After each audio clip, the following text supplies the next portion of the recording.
Hello there, Virgo sign. Welcome to your monthly reading. So this reading is for the month of October.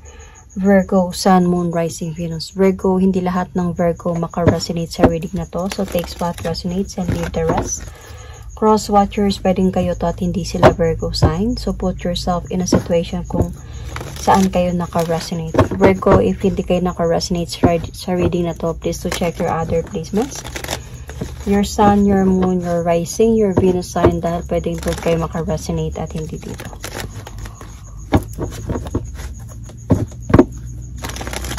Okay, Virgo.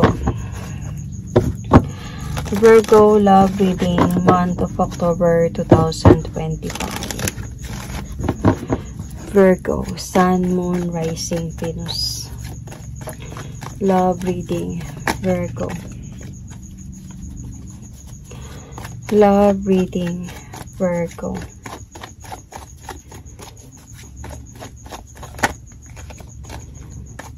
Virgo, love reading.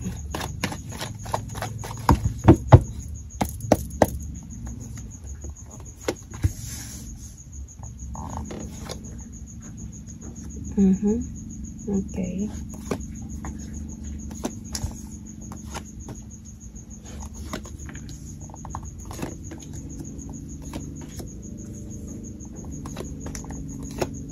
Sorry.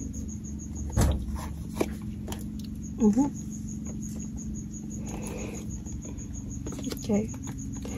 So, in where you are right now, Virgo, I can see here, mayroon kang nalaman, may nakapagsabi, or siya mismo yung nagsabi sa'yo. Let's clarify this. May message kasi dito eh. Na I think nasaktan ka talaga sa nalaman mo, or may nakapagsabi sa'yo, siguro na sobra kang nasaktan about your person, and nagkaroon to ata ng clarity lahat sa'yo this time. Sobrang nasa point of confusion ka right now. Totoo ba to? Totoo ba tong mga nalaman ko? Yun ba talaga nangyari? Mahal ba talaga niya ako? Kailan niya ako niloko? Or mga ganong mga bagay. Kasi naniniwala ka, Virgo, na mahal ka talaga ng person na to. And sa nalaman mo, parang sobra kang nasaktan or sobra kang na-confuse. Parang hindi mo alam kung maniniwala ka sa nagsabi or sa nalaman mo or hindi. Okay? So, pero as a point ka na parang nalungkot ka sa mga nangyari. Parang nagkaroon sa'yo ng loneliness and parang may mga, sabihin natin, na emotion na nabuhos dito sa mga nalaman mo. Parang feeling of like, should I fight for my love for this person? Parang ganun. So, yung potential challenge dito is, I think kung,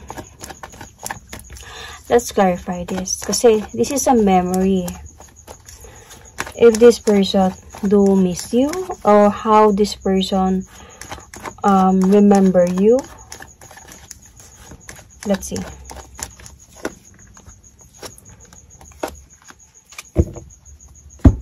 Or how to have the clarity might be about sa nalaman mo sa person na to. Kasi as a point that tinago niya to sa'yo. So, tinago niya to sa'yo, and then as a point na ngayon, parang biglang may lie pala dito.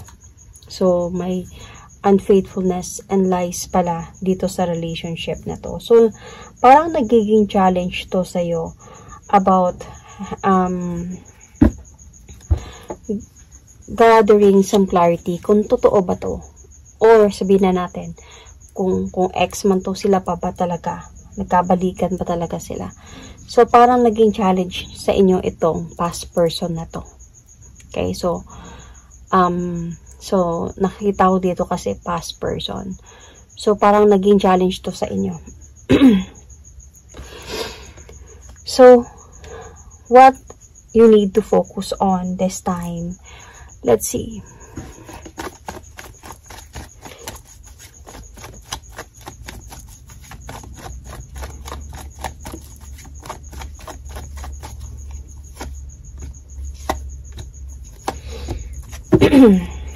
Okay. Feeling ko, itong person na to is a matured person. And siguro meron talaga siyang past. Pero, I think you know that. But then, siguro sa mga nasagap mong balita, parang hindi mo expect na siguro nag-uusap sila ulit. Baka ano-ano mga na dagdagan na chismis. And then, dito gumulo yung isipan mo. Pero feeling ko matagal na kayo nito eh. Madami na kayong pinagdaanan ng person na to. Tagal-tagal na din kayo. And dito ka mag-focus on this person's effort para sa'yo.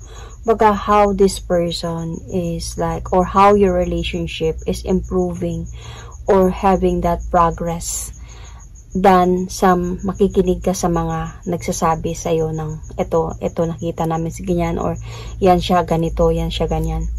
So, hanggat sa hindi yung person mo mismo nag-confess sa'yo, then, focus ka sa stability ng relasyon ninyong dalawa.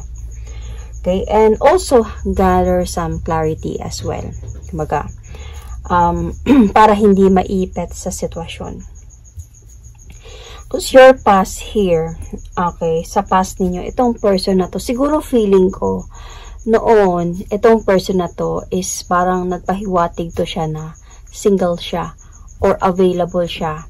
So, sabihin na natin na meron siyang past, pero siguro noon nung nanligaw to sa'yo, nagkaroon kayo ng relationship, para sa kanya, wala na talaga sila. Kasi nakikita ko dito that this person is like para siyang single and available. So, kaya hindi mo expect sa mga nalaman mo na merong magkakaroon kayo dito ng issue about past person.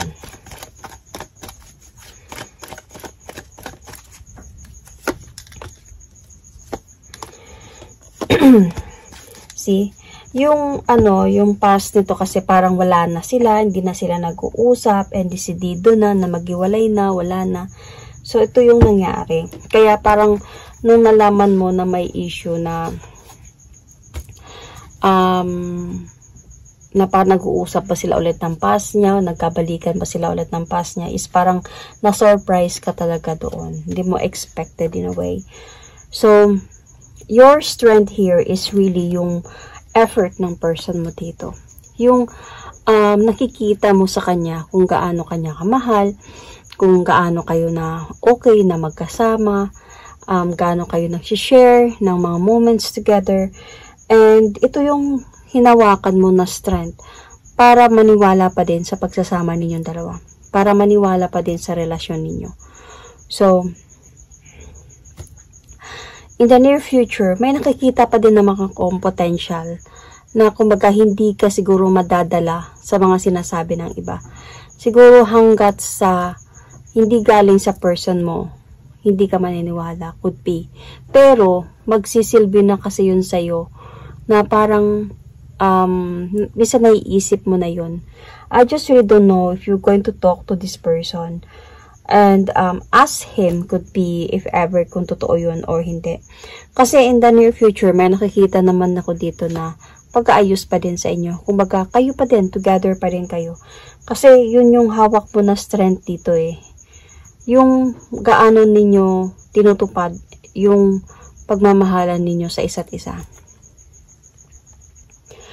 So, ito yung approach na pwedeng mangyari. Okay. The cheating card. So, let's see.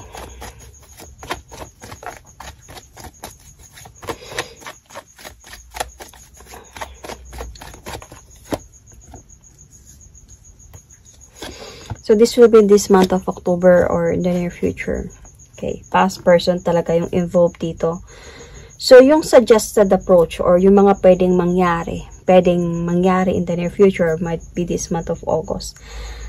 Magkakaroon talaga sa'yo dito ng parang justice, clarity, na meron pala talagang cheating na nangyayari.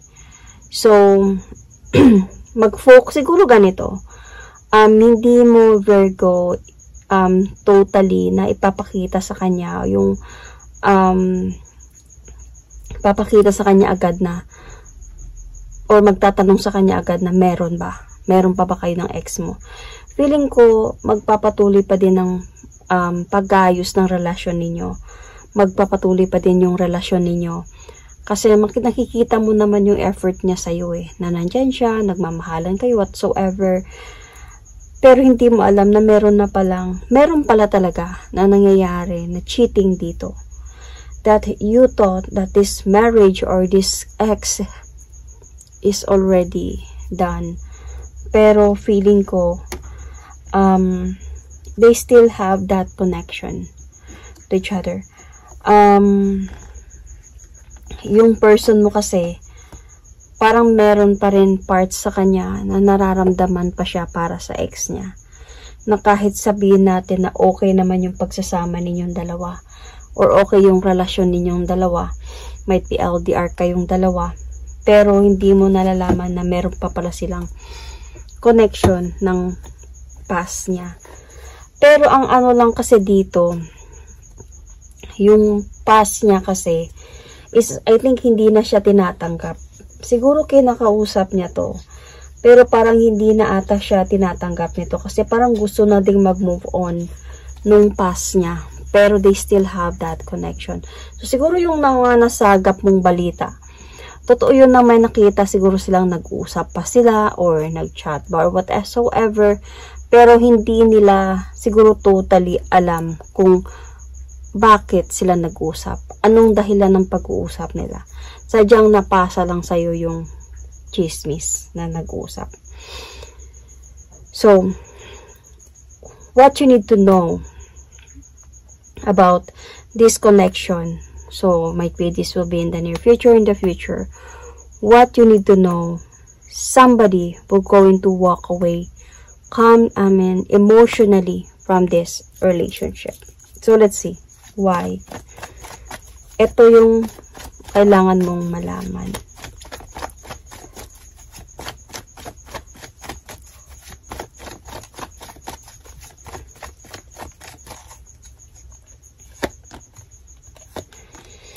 Ito palang person na to, bakit nagkakaroon pa sila ng connection with the ex? Feeling ko meron to silang pananagutan, like meron silang responsibility. And might be this is a father energy, might be may anak sila. So naiipit pa din siya dito. In a way, hindi niya to sabihin na totally na makalimutan or maiwan-iwan or baliwalain because of this.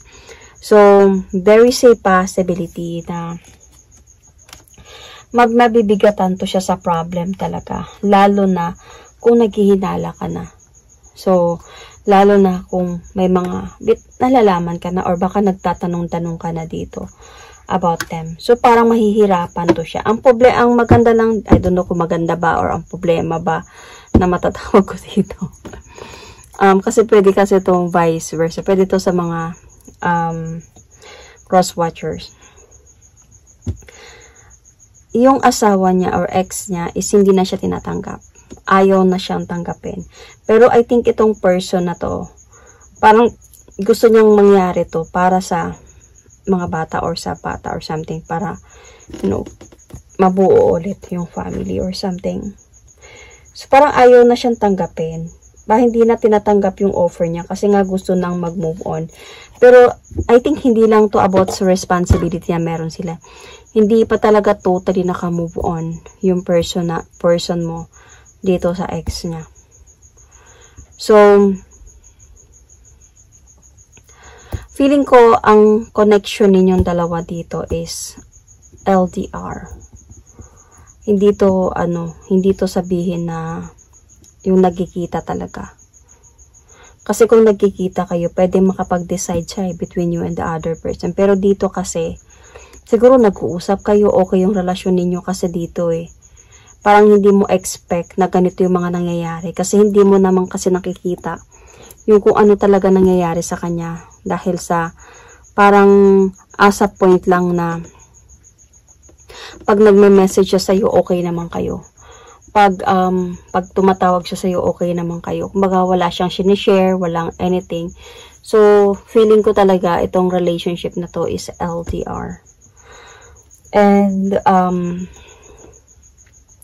what is your really hope here na, yun na nga, diba? You are really hoping na magkita na kayo. So, mayroong reunite. Mag-reunite na kayo. Magkikita na kayo. Para yung parang pwede mong mailahad sa kanya na worth it naman ako. Okay naman ako. Parang mahal kita. At pwede mo akong mamahalin. Hindi mo na kailangan bumalik sa ex mo. Parang ganun ba? So, this is what you are really hoping for. But what your fear here is, baka merong third party. So, ito yung fear mo. So, this is either may third party or bumalik siya sa ex. Hindi naman ata talaga to total clear sa'yo dito Virgo. Wala pa ako nakikita dito may clarity talaga sa'yo. Pero may mga nakapagsasabi na. And, andito sa fear mo na baka sa mga baka magpaplano kayo magkita tapos hindi din pala mapapagod ka lang sa kakaantay. So you're really hoping na magpa-progress pa ito and as a point na magkikita kayo in the future. But yung takot mo dito is baka may third party siya or yung natotoo talaga na bumabalik siya sa ex niya. So the potential future here is magbibigay ito talaga sa'yo ng sakit sa ulo. Itong person na to. Kasi feeling ko, sa mga nangyayari, mag-uumpisa na din sa'yo dito na mabuo sa isipan mo na possible din mangyari yun Kasi parang ma-observe mo na din dahan-dahan na oo nga, hindi lahat ng pangako niya natutupad niya o hindi siguro kayo sabi na araw-araw na nag-uusap dalawa, might be dito mo nare-realize dahan-dahan na might be itong person is really cheating on me. So, dito nga sa potential future, meron nga talagang cheating dito. And, I just really don't know if magkakaroon na to dito sa'yo ng clarity, might be this October.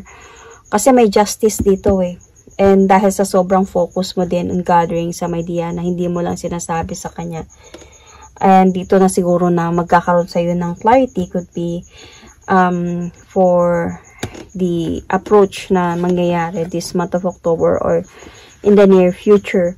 And ito kasi yung kailangan mong malaman na itong person na to is naiipit talaga siya sa sitwasyon ngayon between you and the past person and also the responsibility sa mga anak siguro ganyan. And might be itong person na to because of this baka dahan-dahan to siyang lalayo or lilisan. So definitely in the future for the potential future mapapansin mo talaga to. Mapapansin mo na mga pagbabago sa relasyon ninyo. And magbibigay ito sa'yo ng sakit sa ulo talaga. Magbibigay ito sa'yo ng overthink. And minsan di makakatulog sa gabi thinking about why.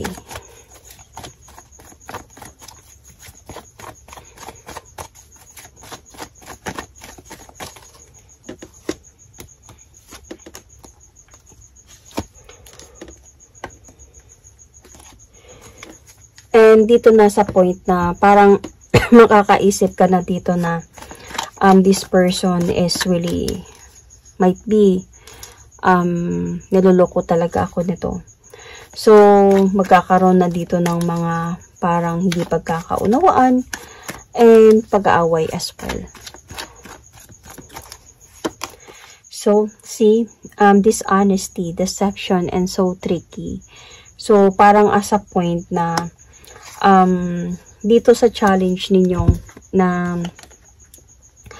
Six of Cups, this is considered to be a past person na yung past person na nagpapa-challenge sa relationship ninyong dalawa. And it's so very tricky itong dishonesty niya. Kasi parang kumbaga, hindi mo nakita nung una pa. Parang ganun. Hindi mo para siyang fog na malabo. Parang nung una, ang labo mangyari na niloloko niya ako. Kasi sobrang okay naman kaming dalawa. Pero yun pala, meron pala talaga. Parang dahan-dahan habang nawawala yung fog, nagkakaroon ng clarity. So, yun. Let's pull an oracle card for you.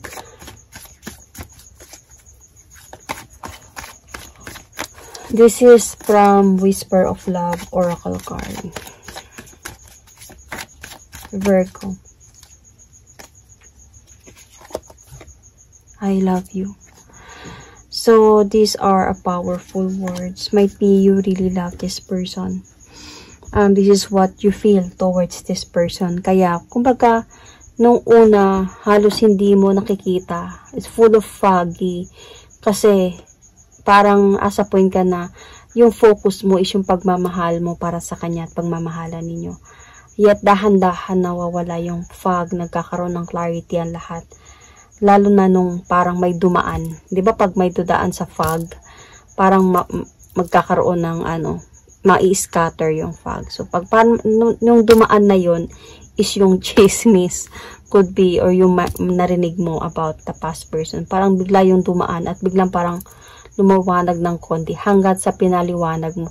Hanggat sa hinayaan mo na lumiwanag to ng lumiwanag. Nag-focus siguro on gathering the truth here until nagkaroon ng clarity. So, Virgo, I can see signs here. Aries, Sagittarius, Leo. You might also be dealing with Aquarius, Gemini, Scorpio, Libra, Taurus, Aquarius, Scorpio. Same Virgo, or might be this is you. Capricorn, Pisces, Taurus, Gemini. So I can see also here Libra, yeah, as I said, yun, Sun, Moon, Rising, Venus. So that is my reading for you for the month of October. Virgo, Sun, Moon, Rising, Venus. Thank you and God bless.